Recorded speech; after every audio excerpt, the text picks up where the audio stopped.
अर्शी की नफरत ने उसे एक खौफनाक साजिश रचने पर मजबूर कर दिया था। वह हमेशा से यह महसूस करती रही थी कि उसकी जिंदगी में कभी भी वह स्थान नहीं मिला जो नूतन के लिए था। नूतन की जगह कोई नहीं ले सकता था और यह बात अर्शी को अंदर ही अंदर जलाती रही थी। अब जब नूतन की बेटी झनक उसकी आंखों के सामने थी तो उसकी नफरत और भी बढ़ गई थी। अर्शी ने ठान लिया कि वह झनक को अपनी जिंदगी से हमेशा के लिए हटा देगी ताकि वह अपनी बेटी अदिति और पति अनिरुद्ध की जिंदगी में फिर से अपनी जगह बना सके। इस जहरील योजना को अंजाम देने के लिए अर्शी ने किचन में एक धीमे जहर वाला पाउडर झनक के खाने में मिला दिया था, जिसे खाकर उसकी हालत बिगड़ने वाली थी।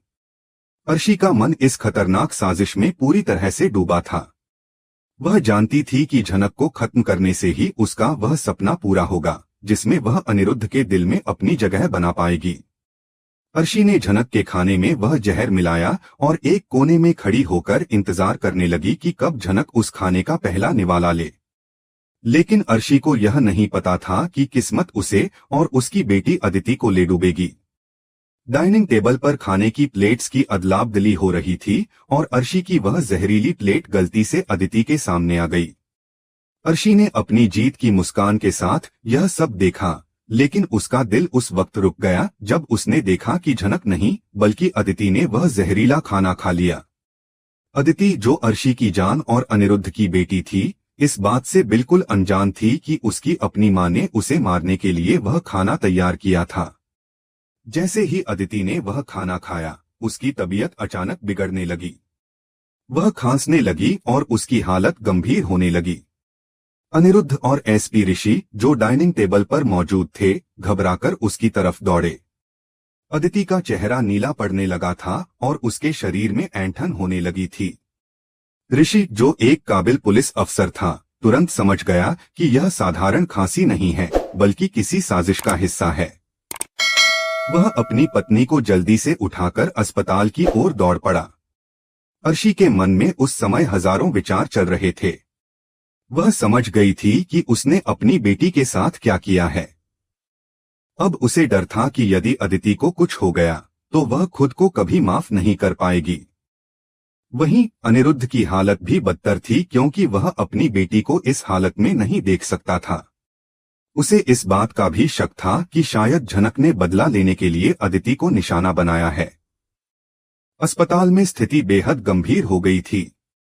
अदिति को बचाने के लिए हर संभव कोशिश की जा रही थी, लेकिन डॉक्टरों का कहना था कि अगले 24 घंटे बहुत अहम होंगे। अर्शी के दिमाग में यह डर भी था कि अगर ऋषि को सच पता चल गया तो वह उसे सलाखों के पीछे भेजने में देरी नहीं करेगा। जैसे ही ऋषि ने अस्पताल के डॉक्टरों को एंटीडोट लाने का आदेश दिया, उसकी गाड़ी एक चौराहे पर फंस गई। एक ट्रक के पलटने से लंबा जाम लग गया था और ऋषि की बेचैनी बढ़ती जा रही थी। उसके दिमाग में एक ही ख्याल था, अपनी पत्नी को बचाना। इधर अस्पताल में अदिति की हालत बिगड़ रही थी और डॉक्टरों ने उसे वेंटिलेटर पर रखने की तैयारी की थी। फिर अचानक एक नर्स को कूड़ेदान में एक कांच की शीशी मिलती है। यह वही शीशी थी जिसे अर्शी ने फेंकने की कोशिश की थी। नर्स ने वह शीशी डॉक्टर को दी और अर्शी को रोकने की कोशिश की। अर्शी का यह व्यवहार अनिरुद्ध और सुरक्षा कर्मियों को संदेह में डालता है।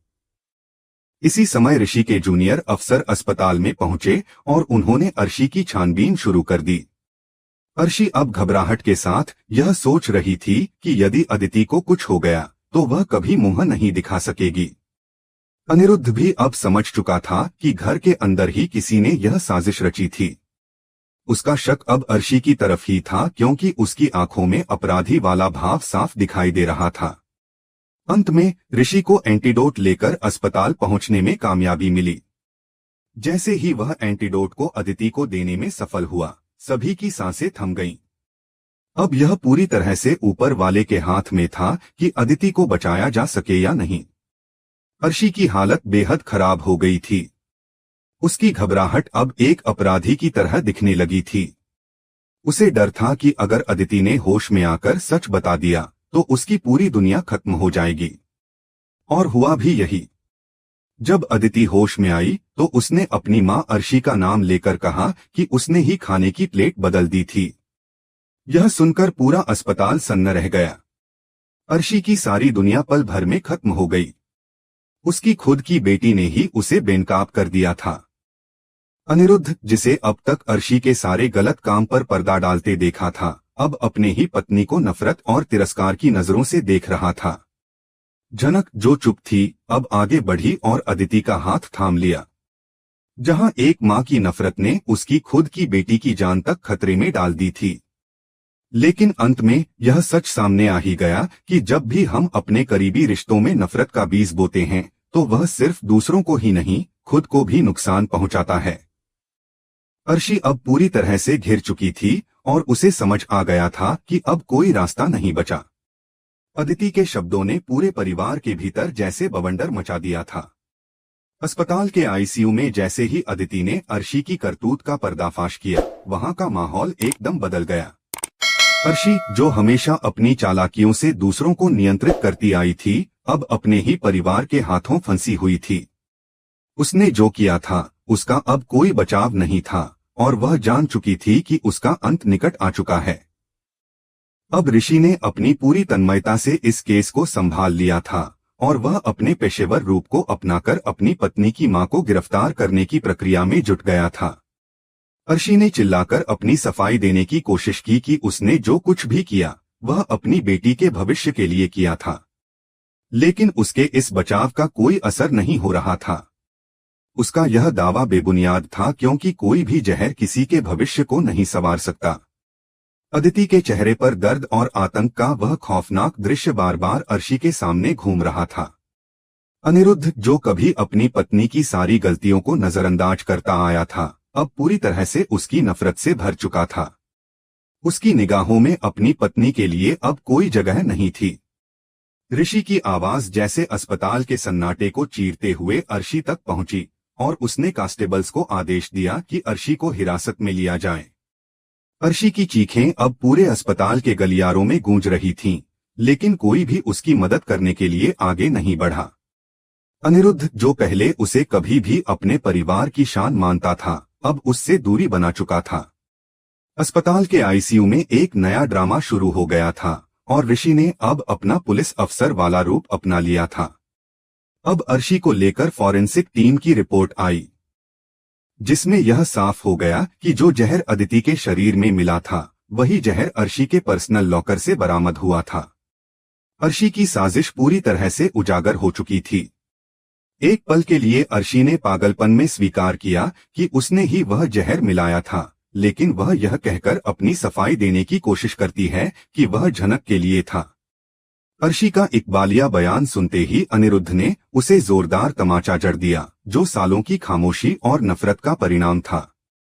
जब अर्शी को पुलिस वैन में ले जाया जा रहा था, तब झनक के मन में एक गहरी पीड़ा थी। उसे यह यकीन ही नहीं हो रहा था कि उसकी मां ने यह सब किया। वह अस्पताल के आईसीयू में गई, जहां अदिति को होश आ चुका था। दोनों बहनें एक दूसरे के गले लगकर फूट फूट कर रोने लगीं। अदिति ने अपनी मां की करतूतों को जानकर दिल से टूट चुकी थी। वह अब अपने आसपास के हर व्यक्ति को संदेह की नजर से देखने लगी थी।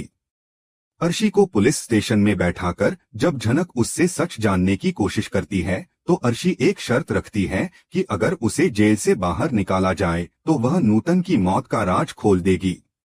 इस दौरान ऋषि भी आ जाता है और झनक पर गुस्से में चिल्लाता है, उसे समझाता है कि वह उस औरत को बचाना चाहती है जिसने उसकी पत्नी की जान लेने की कोशिश की थी।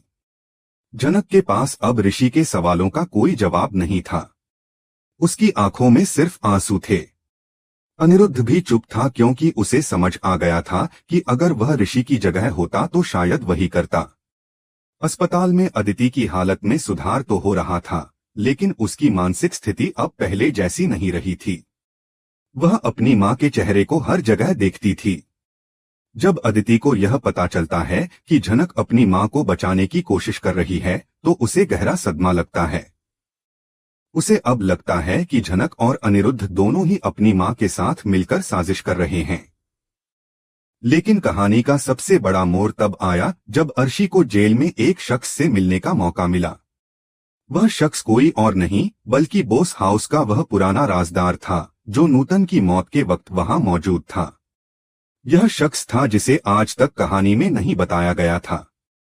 इस शख्स ने अर्शी को धमकी दी कि अगर वह चुप नहीं रहेगी तो नूतन की मौत का राज हमेशा के लिए दफन हो जाएगा। अब झनक और अनिरुद्ध के बीच एक बड़ा संघर्ष छिड़ चुका था। क्या उन्हें अपनी मां के सच का पता लगाना चाहिए या फिर उसे कानून के सामने लाकर उसे सजा दिलवानी चाहिए? यह सवाल दोनों के लिए बहुत बड़ा था और दोनों ही इस दुविधा में थे। अर्शी ने जेल जाते जाते यह हथकंडा अपनाया था कि वह झनक को दबाव में लाकर अपने खिलाफ केस को रफा-दफा करवाएगी। फिर एक दिन एसपी ऋषि ने वो कर दिखाया जिसकी अर्शी ने कभी कल्पना भी नहीं की थी। उसने नूतन की मौत का राज पूरी तरह से उजागर कर दिया। उसने उस पुराने सुसाइड नोट को ढूंढ निकाला जिसे अर्शी ने नूतन की लिखावट की नकल करके तैयार किया था। फॉरेंसिक लैब की रिपोर्ट ने यह साबित कर दिया था कि यह सुसाइड नोट असली नहीं था। अर्शी ने नूतन की मानसिक शांति को तोड़ने के लिए उसे इस हद तक प्रताड़ित किया कि नूतन ने आत्महत्या कर ली। अर्शी का इकबालिया बयान अब कोर्ट में सबके सामने था और इस बार उसे अपनी सजा का सामना करना ही पड़ा। अदिति ने अपनी मां की करतूतों को पूरी दुनिया के सामने रखा और अर्शी को उम्र भर की सजा सुनाई गई। अर्शी की पूरी दुनिया अब उजड़ चुकी थी। जब अदिति ने अपनी मां को पुलिस वैन में जाते हुए देखा तो उसने अपनी मां के लिए कोई प्यार नहीं बल्कि सिर्फ घृणा महसूस की। अब कहानी में एक नया मोड़ आया। झनक, जो अपनी मां की पूरी सच्चाई जान चुकी थी, ने बोस हाउस छोड़ दिया और अपनी नई पहचान बनाने के लिए निकल पड़ी। अनिरुद्ध ने उसे रोकने की कोशिश नहीं की क्योंकि वह जानता था कि अब झनक किसी के सहारे की मोहताज नहीं है। आज बोस हाउस में नूतन की एक बड़ी तस्वीर लगाई गई है और हर कोई अपने किए की माफी मांग रहा है। ऋषि और अदिति की जिंदगी अब धीरे धीरे पटरी पर लौट रही है और झनक ने एक मशहूर डांसर बनकर अपनी मां का नाम पूरी दुनिया में रोशन किया। अर्शी की साजिशों का अंत हो चुका था, लेकिन उसकी नफरत ने जो गहरे निशान छोड़े थे वे हमेशा सबको याद दिलाते रहेंगे कि बुराई का अंत कितना भयानक होता है।